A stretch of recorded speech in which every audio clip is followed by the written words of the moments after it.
നിങ്ങൾ എപ്പോഴെങ്കിലും സൂര്യൻ ഉദിക്കാത്ത, പൂക്കൾ വിരിയാത്ത ഒരു നാടിനെക്കുറിച്ച് കേട്ടിട്ടുണ്ടോ? അതായിരുന്നു സത്യപുരം.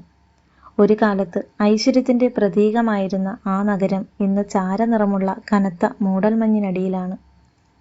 അവിടെ പകൽ പോലും സന്ധ്യ പോലെ ഇരുണ്ടിരിക്കും. സത്യപുരത്തെ ജനങ്ങൾ വിചിത്രമായ ഒരു ഭയത്തിലാണ് ജീവിക്കുന്നത്. തെരുവിലൂടെ നടക്കുമ്പോൾ ആരും പരസ്പരം മുഖത്തു നോക്കി സംസാരിക്കില്ല. എല്ലാവരും തല കുനിച്ചാണ് നടക്കുക. എന്തിനാണ് അവർ തലകുനിച്ച് നടക്കുന്നത് എന്നറിയാമോ? അബദ്ധത്തിൽ പോലും അവരുടെ നോട്ടം നഗരത്തിന്റെ വടക്കേ അറ്റത്തുള്ള ആ മലമുകളിലേക്ക് പോകാതിരിക്കാൻ. അവിടെ മേഘങ്ങളെ കീറിമുറിച്ചു നിൽക്കുന്ന കൂറ്റൻ പാറക്കെട്ടിന് മുകളിൽ അത് സ്ഥിതി ചെയ്യുന്നു. ഒരു വലിയ കൊട്ടാരം, ഗരുഡമാളിക. അതൊരു സാധാരണ കൊട്ടാരമല്ല. കറുത്ത കരിങ്കല്ലിൽ കൊത്തിയെടുത്ത ചിറക് വിരിച്ചു നിൽക്കുന്ന ഒരു ഭീമൻ ഗരുഡന്റെ ആകൃതിയിലുള്ള ആ കൊട്ടാരം. അതിൻ്റെ കൂറ്റൻ നഖങ്ങൾ പാറയിൽ ആഴ്ന്നിറങ്ങിയിരിക്കുന്നു. ഗരുഡന്റെ കണ്ണുകൾ പകൽ സമയത്ത് അടഞ്ഞിരിക്കും. എന്നാൽ അമാവാസി രാത്രികളിൽ ആ കണ്ണുകൾ ചോര നിറത്തിൽ തിളങ്ങുമെന്ന് പഴമക്കാർ പറയുന്നു. ഗരുഡമാളികയുടെ നിഴൽ വീഴുന്ന വീടുകളിൽ മരണം ഉറപ്പാണ് എന്നാണ് വിശ്വാസം. ഈ നഗരത്തിലെ ജനക്കൂട്ടത്തിനിടയിൽ ആരും ശ്രദ്ധിക്കാതെ ജീവിക്കുന്ന ഒരു യുവാവുണ്ട്, ദേവൻ. 20 വയസ്സ് മാത്രം പ്രായമുള്ള ദേവൻ കീറിപ്പറിഞ്ഞ വസ്ത്രങ്ങളും കഴുത്തിലൊരു കറുത്ത സ്കാർഫും ധരിച്ചാണ് നടക്കുന്നത്. പക്ഷെ അവനെ വ്യത്യസ്തനാക്കുന്നത് അവന്റെ മുഖത്തെ വലിയ കറുത്ത വട്ടക്കണ്ണടയാണ്.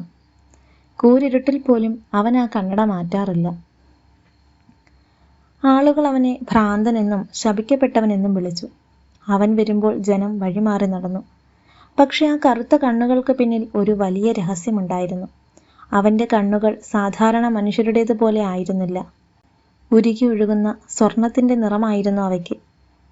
ആ സ്വർണ്ണ കണ്ണുകൾക്ക് വല്ലാത്തൊരു ശക്തിയുണ്ടായിരുന്നു.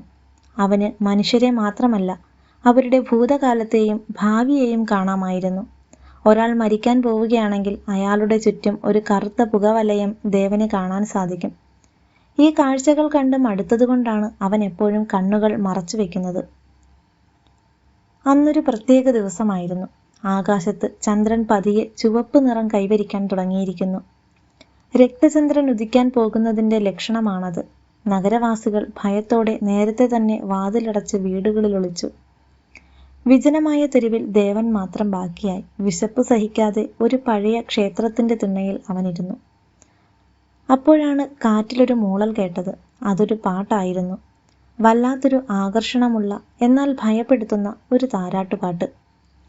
ഇരുട്ടിൽ നിന്നൊരു രൂപം നടുനടത്തു. അതൊരു സ്ത്രീയായിരുന്നു. പ്രായം ചെന്ന ചുളിവുകൾ വീണ മുഖം. പക്ഷെ ഏറ്റവും വിചിത്രം അവരുടെ മുടിയായിരുന്നു. നിലത്തുവരെ ഇഴഞ്ഞുകിടക്കുന്ന ചോരയുടെ നിറമുള്ള ചുവന്ന മുടി. അവരുടെ കണ്ണുകൾ വെളുത്ത് കൃഷ്ണമണിയില്ലാത്ത അന്ധമായ കണ്ണുകളായിരുന്നു. അവർ ദേവന്റെ മുന്നിൽ വന്നു നിന്നു. ഗരുഡമാളികയിലെ കഴുകൻ ഉണരാൻ പോകുന്നു ദേവാ, നിന്റെ കണ്ണുകൾക്ക് വിശക്കുന്നില്ലേ? ആ സ്ത്രീ ചോദിച്ചു. ദേവൻ ഞെട്ടിപ്പോയി. നിങ്ങൾ ആരാണ്? നിങ്ങൾക്ക് കണ്ണു കാണില്ലല്ലോ. ആ സ്ത്രീ വികൃതമായി ചിരിച്ചു. കണ്ണുകൾ പുറം കാഴ്ചകൾക്ക് മാത്രമല്ല കുഞ്ഞേ, സത്യങ്ങൾ കാണാൻ എനിക്ക് കണ്ണുകൾ വേണ്ട. കാറ്റെന്നോട് സംസാരിക്കും. എൻ്റെ പേര് ഭൈരവി. ഞാൻ നിന്നെ തേടിയാണ് വന്നത്. ഭൈരവി തുടർന്നു. ആ ഗരുഡമാളികയിൽ ഒരു പെൺകുട്ടി തടവിലാണ്. താര, ഈ നഗരത്തിലെ കാണാതായ രാജകുമാരി. അവളുടെ സ്വർണ്ണത്തലമുടിക്ക് അത്ഭുത ശക്തികളുണ്ട്. വരുന്ന രക്തചന്ദ്രൻ ഉദിക്കുന്ന രാത്രിയിൽ മഹാകാലൻ എന്ന മന്ത്രവാദി അവളെ ബലി നൽകി അവളുടെ രക്തം കുടിക്കും. അതോടെ അവന് അമരനായി മാറും, മരണമില്ലാതാകും. ഈ നഗരം എന്നേക്കുമായി നശിക്കും. അവളെ രക്ഷിക്കാൻ നിനക്കേ കഴിയൂ. എനിക്കതിന് കഴിയില്ല. ദേവൻ പിന്മാറി. നീ ഒറ്റയ്ക്കല്ല, ഭൈരവി കൈകൊട്ടി വിളിച്ചു. ക്ഷേത്രത്തിന്റെ ഇരുണ്ട മൂലയിൽ നിന്ന് നിശബ്ദനായി ഒരാൾ നടന്നു വന്നു. മുഷിഞ്ഞ ഓവർകോട്ട് ധരിച്ച ഒരു മനുഷ്യൻ.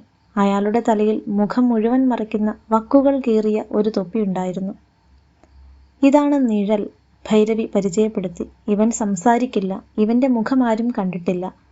പക്ഷേ ഇവന് ഭിത്തികൾക്കിടയിലൂടെ നടക്കാനും നിഴലുകളിൽ ഒളിക്കാനും കഴിയും. ഇവൻ നമ്മുടെ സംരക്ഷകനാണ്. ഗരുഡമാളികയിലെത്താൻ ഇവൻ നമ്മളെ സഹായിക്കും. ദേവൻ തന്റെ സ്വർണ്ണക്കണ്ണുകൾ കൊണ്ട് ആ തൊപ്പി വെച്ച മനുഷ്യനെ ഒന്ന് നോക്കി. അത്ഭുതം! ദേവന്റെ ദിവ്യദൃഷ്ടിക്ക് പോലും അയാളുടെ തൊപ്പിക്കുള്ളിലുള്ള മുഖം കാണാൻ കഴിഞ്ഞില്ല. അവിടെ വെറും ശൂന്യത മാത്രം. എന്തോ വലിയൊരു വേദന ആ മനുഷ്യൻ ഉള്ളിൽ ഒളിപ്പിക്കുന്നുണ്ടെന്ന് ദേവന് തോന്നി. അങ്ങനെ ആ മൂവർ സംഘം, ദേവൻ, ഭൈരവി, നിഴൽ, ഇവർ ഗരുഡമാളിക ലക്ഷ്യമാക്കി യാത്ര തിരിച്ചു. മലമുകളിലേക്കുള്ള വഴി എളുപ്പമായിരുന്നില്ല. മന്ത്രിക്കും കാട് എന്നറിയപ്പെടുന്ന വനത്തിലൂടെ വേണം അവർക്ക് പോകാൻ. കാടിനുള്ളിൽ കടന്നതും അന്തരീക്ഷം മാറി. അവിടെയുള്ള മരങ്ങൾക്ക് ജീവനുണ്ടായിരുന്നു. അവയുടെ വേരുകൾ പാമ്പുകളെപ്പോലെ അനങ്ങിക്കൊണ്ടിരുന്നു. പെട്ടെന്ന് കൂറ്റൻ മരവള്ളികൾ ഇഴഞ്ഞു വന്ന് അന്ധയായ ഭൈരവിയെ പിടികൂടാൻ ശ്രമിച്ചു. ദേവൻ ഭയന്നു നിലവിളിച്ചു. പക്ഷേ നിമിഷനേരം കൊണ്ട് നിഴൽ എന്ന തൊപ്പിവെച്ച മനുഷ്യൻ വായുവിലൂടെ പാഞ്ഞു. അയാളുടെ കയ്യിൽ ആയുധങ്ങളൊന്നും ഉണ്ടായിരുന്നില്ല. എന്നാൽ അയാൾ കൈകളൊന്ന് വീശിയപ്പോൾ കാറ്റൊരു വാൾ പോലെയായി മാറി ആ വള്ളികളെ അരിഞ്ഞു വീഴ്ത്തി. അയാൾ മരങ്ങൾക്കിടയിലൂടെ അദൃശ്യനായി സഞ്ചരിച്ച് അവർക്ക് വഴിയൊരുക്കി. ഒടുവിൽ അവർ ഗരുഡമാളികയുടെ കവാടത്തിന് മുന്നിലെത്തി. കല്ലിൽ തീർത്ത ഗരുഡന്റെ വലിയ വായയാണ് അതിൻ്റെ വാതിൽ. വാതിൽ പൂട്ടിയിരിക്കുകയാണ്. ഭൈരവി പറഞ്ഞു. ദേവാ, നിന്റെ കണ്ണുകൾ കൊണ്ട് നോക്കൂ, ഇതിന്റെ താക്കോൽ എവിടെയാണ്? ദേവൻ കണ്ണട മാറ്റി. അവന്റെ സ്വർണ്ണക്കണ്ണുകൾ ഇരുട്ടിൽ ജ്വലിച്ചു. സാധാരണ കല്ലുകൾക്ക് പകരം ആ വാതിലിലെ രഹസ്യ പൂട്ടുകൾ അവൻ തെളിഞ്ഞു കണ്ടു. നൂറ്റാണ്ടുകൾക്ക് മുൻപ് ആ വാതിൽ പൂട്ടിയ രീതി അവന് മനസ്സിലായി. അവൻ അവിടെയുള്ള ഒരു പ്രത്യേക കല്ലിൽ അമർത്തി. വലിയൊരു ശബ്ദത്തോടെ നൂറ്റാണ്ടുകൾക്ക് ശേഷം ഗരുഡന്റെ വായ തുറന്നു. കൊട്ടാരത്തിനകം പുറത്തേക്കാളും വിചിത്രമായിരുന്നു. അവിടെ പടികൾ മുകളിലേക്കായിരുന്നില്ല, താഴേക്കാണ് പോയിരുന്നത്. അവർ ആഴങ്ങളിലേക്ക് ഇറങ്ങിച്ചെന്നു. ഒടുവിൽ അവർ പ്രധാന ഹാളിലെത്തി. അവിടെ വായുവിൽ തൂക്കിയിട്ട ഒരു സ്വർണ്ണക്കൂട്ടിനുള്ളിൽ അവൾ ഉണ്ടായിരുന്നു, താര. അവളുടെ സൗന്ദര്യം വർണ്ണിക്കാൻ വാക്കുകളില്ലായിരുന്നു. പക്ഷേ ആ ഇരുട്ടിലും തിളങ്ങി നിൽക്കുന്നത് അവളുടെ മുടിയായിരുന്നു. നിലത്ത് മുട്ടിക്കിടക്കുന്ന സ്വർണ്ണ തലമുടി. ആ മുടിയിൽ നിന്ന് ഒരു പ്രകാശം ആ മുറി മുഴുവൻ പരക്കുന്നുണ്ടായിരുന്നു.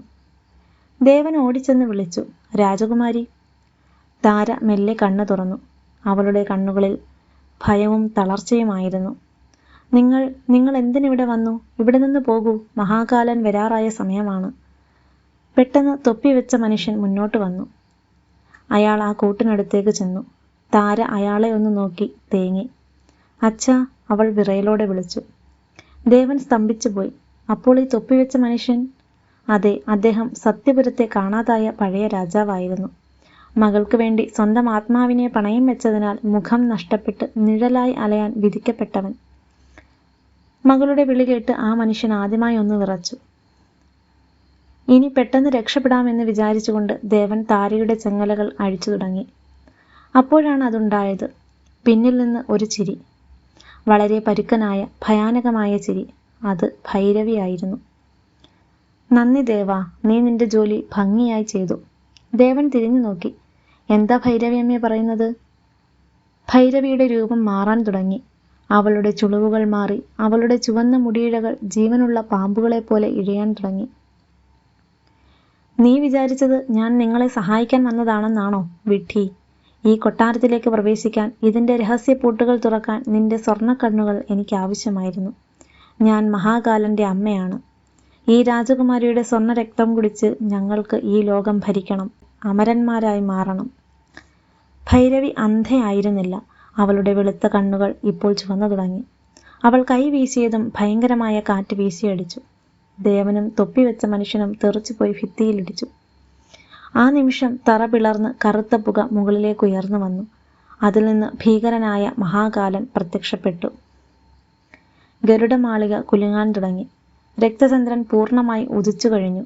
ഭൈരവി തൻ്റെ ചുവന്ന മുടികൾ കൊണ്ട് താരയെ വരിഞ്ഞു മുറുക്കി.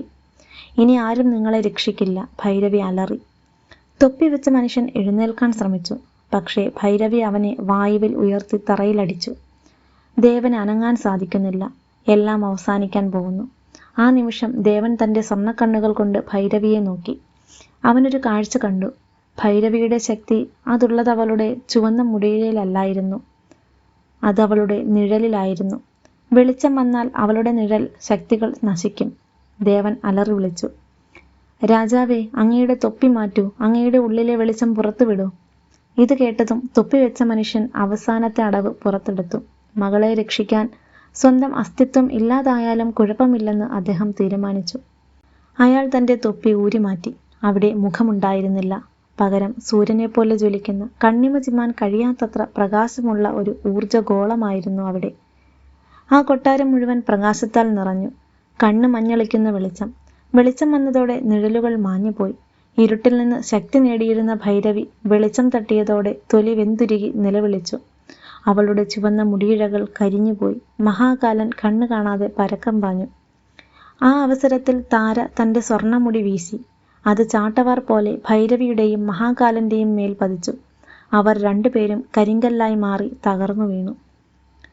പക്ഷേ തൊപ്പി മാറ്റിയതോടെ നിഴലിൻ്റെ ശരീരവും ഉരുകാൻ തുടങ്ങിയിരുന്നു. ആ വെളിച്ചം അദ്ദേഹത്തിൻ്റെ ജീവനായിരുന്നു. അച്ഛാ, അരുത്, താര കരഞ്ഞു. ആ പ്രകാശരൂപം മകളുടെ തലയിലൊന്ന് തൊട്ടു. സത്യപുരത്തിന് ഇനി നീ വെളിച്ചമാകൂ മകളെ. ഒരു അശരീരി പോലെ ഈ വാക്യം കേട്ടു. പിന്നെ ആ രൂപം വായുവിൽ അലിഞ്ഞുപോയി. കൊട്ടാരം തകരാൻ തുടങ്ങി. ദേവൻ താരയുടെ കൈപിടിച്ച് പുറത്തേക്കോടി. അവർ പുറത്തെത്തിയതും പിന്നിൽ ഗരുഡമാളിക വലിയൊരു ശബ്ദത്തോടെ ഭൂമിക്കടിയിലേക്ക് താഴ്ന്നുപോയി. സമുദ്രം അതിനെ വിഴുങ്ങി. പുറത്ത് സത്യപുരത്ത് വർഷങ്ങൾക്കു ശേഷം ആദ്യമായി മഞ്ഞില്ലാത്ത ആകാശം തെളിഞ്ഞു. സൂര്യൻ ഉദിച്ചു. ജനങ്ങൾ അത്ഭുതത്തോടെ പുറത്തിറങ്ങി. ദേവനും താരയും ഒരു മലയുടെ മുകളിൽ നിന്ന് ഇതെല്ലാം കാണുന്നുണ്ടായിരുന്നു. ദേവൻ തൻ്റെ കറുത്ത കണ്ണട ഊരി ദൂരേക്കെറിഞ്ഞു. ഇനി അവന് ഒന്നും തന്നെ ഒളിക്കാനില്ല. ഇനി സത്യപുരം സുരക്ഷിതമാണ്, താര പറഞ്ഞു. അവർ മലയിറങ്ങി നടക്കുമ്പോൾ ദൂരെ ഉണങ്ങിയ ഒരു മരച്ചില്ലയിലിരുന്ന് ചുവന്ന കണ്ണുകളുള്ള ഒരു കാക്ക അവരെ തന്നെ നോക്കുന്നുണ്ടായിരുന്നു. ആ കാക്കയുടെ തലയിൽ ഒരൊറ്റ ചുവന്ന മുടിയിഴ മാത്രം ഉണ്ടായിരുന്നു. കാക്ക ചെറുതായൊന്ന് കരഞ്ഞുകൊണ്ട് ആകാശത്തേക്ക് പറന്നുപോയി. ഭൈരവി ശരിക്കും മരിച്ചോ, അതോ രൂപം മാറിയോ? ആ ചോദ്യം കാലത്തിന് വിട്ടുകൊണ്ട് സത്യപുരത്തിൻ്റെ കഥ ഇവിടെ അവസാനിക്കുന്നു.